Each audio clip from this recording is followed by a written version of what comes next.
split these just to make it easier. When I started high school, they had an option for music, and I obviously didn't want to go to vocal or choir or band or whatever. So I went to go do piano. I was like, oh, I already like piano anyways. It's so pretty, and I was like, I love it. I would love to be so good at that, but okay, let me like, well, let's see if I found. I would get graph paper and I would draw little pianos, what the keys look like with the 3 and the 5 and then the black keys on it. And I would go to the music room and I'd spend a long time trying to figure out how to actually do stuff. So that took me forever, and I was like really into like the song Requiem for a Dream, whatever it is. So that's the one that I was writing down, because I didn't have a phone when I started high school, so I didn't have a way to look anything up. There it is. This was so much. This is how I tried to learn piano. Oh my gosh. Oh my god, what the heck is wrong with me? I have like 7 pages here. What the heck was I doing? But like, I didn't ever get really far. But that's like, I really thought that I would spend a lot of time doing piano and I'd get good at it, and that's the one thing I was like, well, I'll really enjoy doing this. But around the time when I got like my tribe money, it wasn't a lot, I ordered a keyboard. It's like a Casio, and I got it from online on Amazon, and I was so excited about having it. So I spent a long time just plugged into the keyboard, pitter-pattering on it, trying to figure things out, and I still can't read sheet music, and I still am not good at stuff. Like, it's nice to enjoy. I'm real good at Festival and like Guitar Hero, but oh my god, actual instruments is hard. But I would be in the room, not bothering anybody. Everything would be cleaned as much as we could get it, and all of everything would be done. I would only ever go sit there if I had like everything dealt with. But I just sit there. I'm not bothering anybody. But he would just come in and start getting on to me for just sitting there and being a hermit and not doing anything. And anytime that I sat down to play on the keyboard, I'd get scrutinized about everything, and everything would be a problem, and nothing is good enough. So like, I moved out and I took the keyboard with me, and every time I'd sit at that keyboard, my head would start hurting and I'd get anxious and I'd want to throw up because I felt like somebody was going to complain at me and tell me that everything was wrong. So I couldn't, for like 2 years after leaving, I couldn't enjoy anything. Like, nothing that I feel like there's no point of me doing anything because I'm always wasting time. I could be doing something else that's actually useful. Why am I going to sit here and paint on some poster board if I could actually be going and doing dishes, if I can be working on something, if I can find something else to keep me busy? So I'm always feeling guilty about not doing more stuff if it's like useful. Same with like sewing, because I love looking at pretty things and all the people who are making costumes and everything, and I want to do that really bad, and I want to be able to, and I want to enjoy doing it. But I can't get myself to sit down and do it because I feel like I'm wasting time and I'm wasting fabric and all this energy and everything going into it because it's not any good.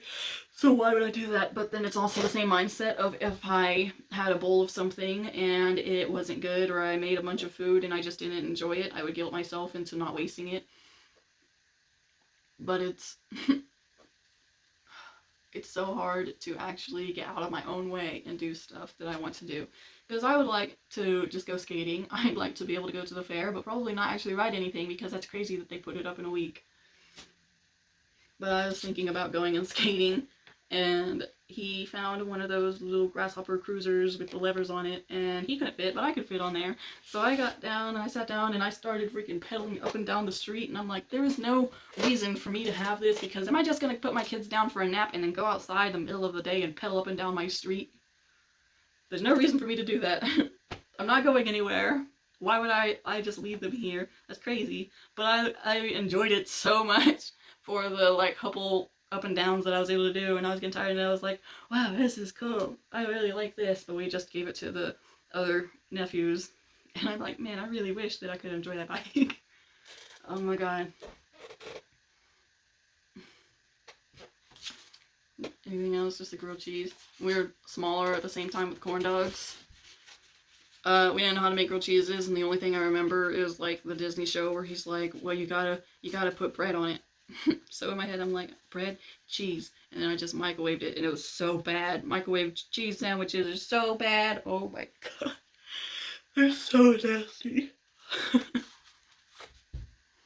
But we freaking lived off of Debbie snacks. And I have no idea what else, because like it was just canned Hormel chili. I wish that I was born like a while like earlier so that I could have enjoyed all of the like the weird zebra hair and the emo phases and all of this. I wish that I was old enough to enjoy that, like the phones coming out and stuff. But I feel like I'd be too country to have done that in the first place. But I get so involved in things. I get so like I'm emotionally invested. I feel like I'm just like a crybaby most of the time, but oh my god.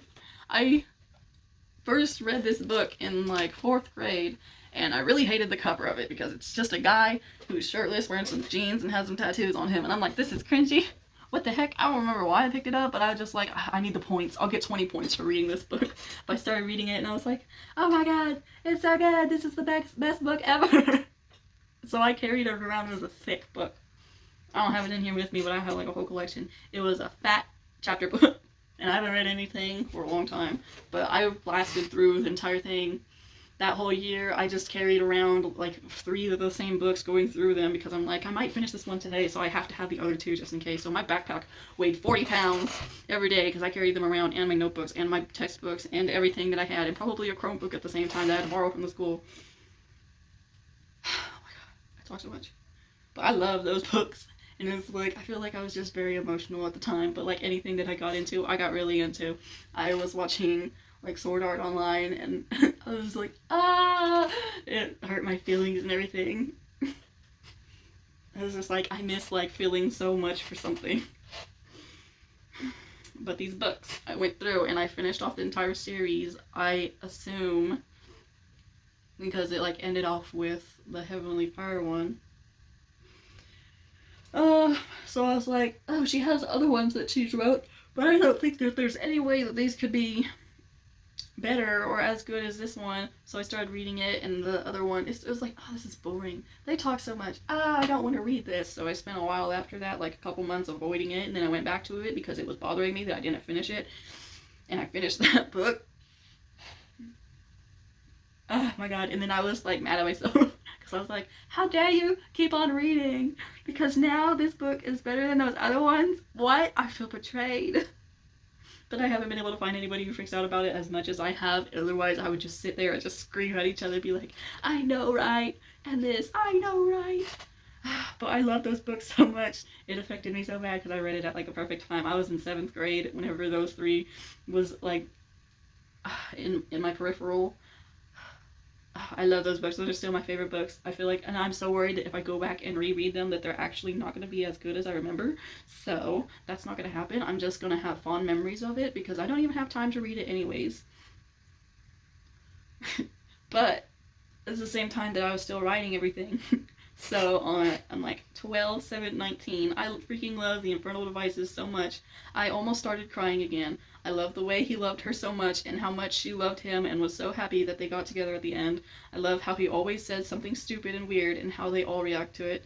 It's my favorite book in the freaking world. I love so much. I cried when they said how he died and cried almost all day during school. I had my hood on and didn't care about anything because this book character died and I was sad. And it just, I'm like, I was so engrossed in it. I was so, it consumed me. And I was like, I love this so much because it just hurt my feelings. I was like, ah, dang it. No, it's better than Hunger Games. It's better than Twilight. Why isn't this getting all the attention? Oh, and then my high school quote for my senior yearbook is from this book. Oh, and it's like Sky of Purple Hedgehogs. And if you haven't read the book, it ain't gonna make any sense, but oh my god. And even the person who was writing it down was like, are you sure? Yes, I was sure. Oh gosh. And then I wrote down, I want someone to love me like Will and Jem love Tessa. I was so jealous of her. The way they proposed to her was perfect, and it hurts my heart that it tore me apart when any of them weren't happy. I felt like I was them, and my heart broke when theirs did. They're so amazing. I won't ever be able to say how much I love them. they would be the reason I get up and do anything when I'm sad, because I like to believe that things like that happen in real life. And when everything is boring and I see no point in anything, I think about my dogs and how much I love them and how much I love the piano and how much I value good days where I could get lost in talking and laughing with friends, and I only had like 2 of them. Why I love music so much and drawing and painting, and how no matter what, I'll be able to be around things that make me happy, and how everything works out no freaking matter what. I think about how I can actually do anything at that, and I'm in my prime and have everything to look forward to. Reading these books and feeling what they feel is like a steel pipe through your heart and a giant hug from Dream Someone.